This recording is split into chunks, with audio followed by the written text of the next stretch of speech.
2 दिन से लगातार बारिश हो रही थी। सुंदरवन के जंगल में बाढ़ के हालात हो गए थे। बाढ़ से बचने के लिए सभी पक्षी सुरक्षित जगहों पर जा रहे थे।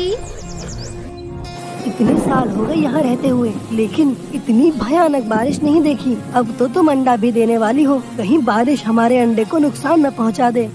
जी सही कह रहे हैं आप। हमारा पेड़ तो बहुत छोटा है, इसलिए जल्द से जल्द यहाँ से निकलना ठीक रहेगा, नहीं तो सब तबाह हो जाएगा। थोड़ी देर बाद टुनटुनी चिड़िया अंडा देती है और उसमें से एक नन्ही चिड़िया बाहर आती है। टुनटुनी चिड़िया ने अपनी बच्ची को जैसे ही उठाया, तभी बाढ़ का पानी घोंसले के अंदर आने लगा। टुनटुनी, हमें जल्दी यहाँ से निकलना होगा, इसके पहले कि देर हो जाए। कालू ने अपनी बेटी को अपने ऊपर बिठा लिया और टुनटुनी चिड़िया ने अपनी छोटी बेटी को अपनी गोद में ले लिया और सभी बाहर निकल आए। कुछ दूर जाने पर वो एक पेड़ पर सांस लेने के लिए रुके। टुनटुनी, तुम बस मेरे साथ ही रहना, धीरे धीरे हम इस तूफान से निकल जाएंगे। वो दोनों धीरे धीरे आगे बढ़ रहे थे, लेकिन तभी बारिश तेज तूफान में बदल गई और इस बीच टुनटुनी चिड़िया कालू कौवे से अलग हो गई। टुनटुनी चिड़िया का भी संतुलन बिगड़ गया और उसकी बच्ची पानी में गिरकर बहने लगी। अरे कोई बचाओ, कोई मेरी बेटी को बचाओ, बचाओ।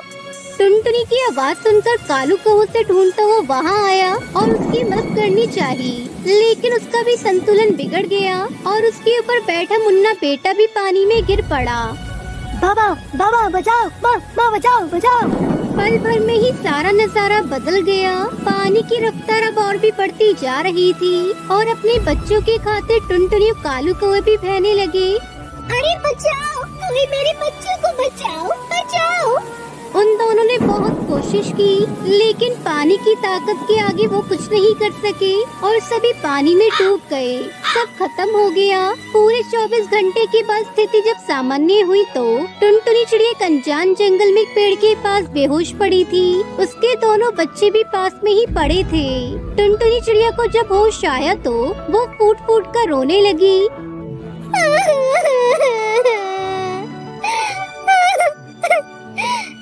भगवान, ये सब क्या हो गया? मेरा तो परिवार उजड़ गया। पता नहीं मेरे पति किस हाल में होंगे।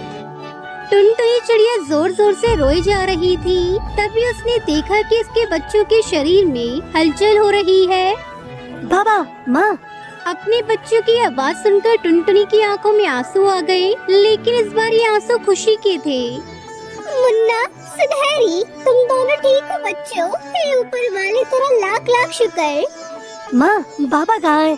वो ये सब बातें कर ही रहे थे कि तभी उनकी नजर दूर पत्थर से टिककर लगी एक पक्षी की लाश पर गई। वो लाश किसी और की नहीं बल्कि कालू कौवे की थी। वो सभी भागे भागे वहाँ पहुँचे।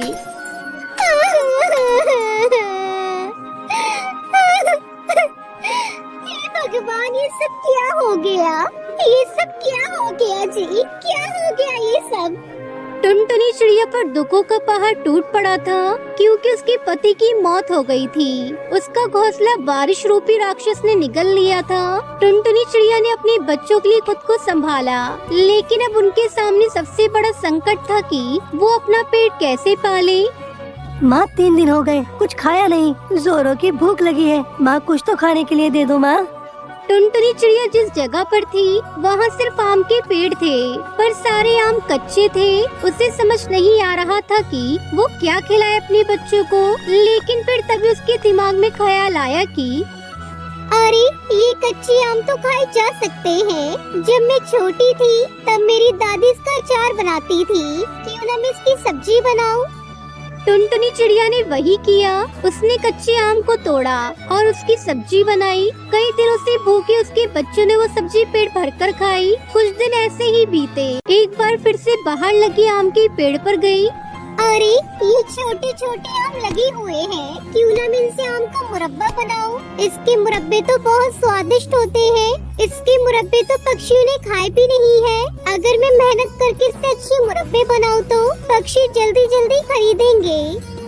टुनटुनी चिड़िया ने अपने बच्चों के साथ आम के मुरब्बे बनाना शुरू कर दिया। उसे अपने सर पर उठाकर जंगल के बाजार में बेचने के लिए ले जाने लगी। आम का मुरब्बा ले लो, आम का मुरब्बा, स्वादिष्ट आम का मुरब्बा ले लो, स्वाद ऐसा कि कि कभी भूल नहीं पाएंगे। आम का मुरब्बा ले लो। सभी पक्षी टुनटुनी का बना आम का मुरब्बा खाने लगे और अब उसकी अच्छी कमाई होने लगी। ये सब देखकर दोनों बच्चे और टुनटुनी चिड़िया बहुत खुश होते हैं। फिर सभी खुशी खुशी रहने लगते। की माँ उसे जन्म देते ही चल बसी। ऐसे में उस दूधमुई बच्ची के लिए बंटी कबूतर ने पिंकी चिड़िया से शादी कर ली। वैसे तो पिंकी टुनटुनी को ज्यादा पसंद नहीं करती थी, लेकिन जब से उसने अपनी बेटी को जन्म दिया तब से तो उसका व्यवहार बिल्कुल ही बदल गया।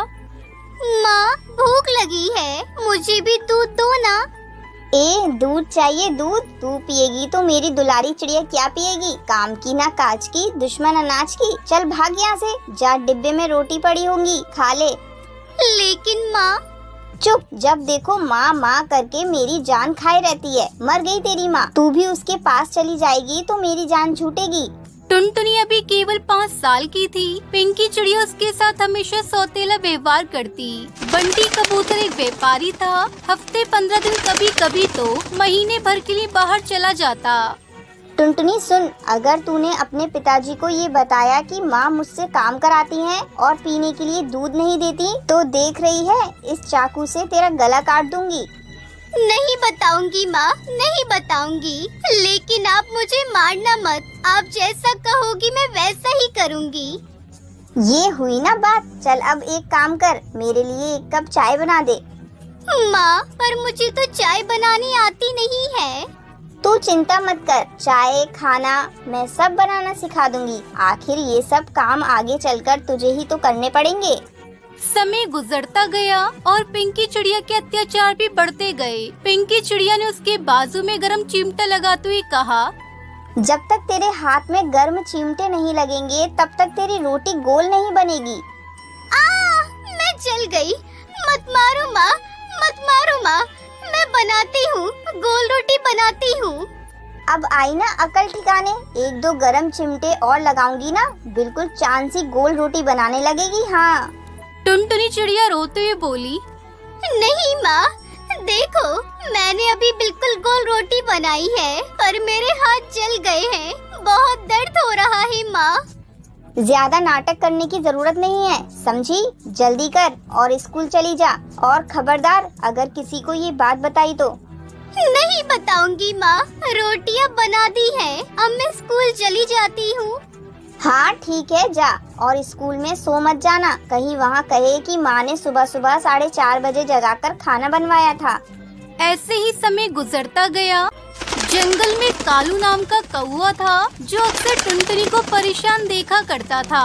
एक दिन उसने टुनटुनी से पूछा और टुनटुनी चिड़िया ने उसे सारी बात बता दी। कैसी माँ है तुम्हारी? इतना जुल्म कोई किसी के साथ कैसे कर सकता है? तुम अपने पिताजी को क्यों नहीं बताती हैं? पिताजी बाहर रहते हैं। अगर मैंने उन्हें ये सब बताया तो वो अपना काम कैसे कर पाएंगे? चिंता के मारे मर जाएंगे। वैसे भी अब तो इन सब बातों की आदत सी हो गई है।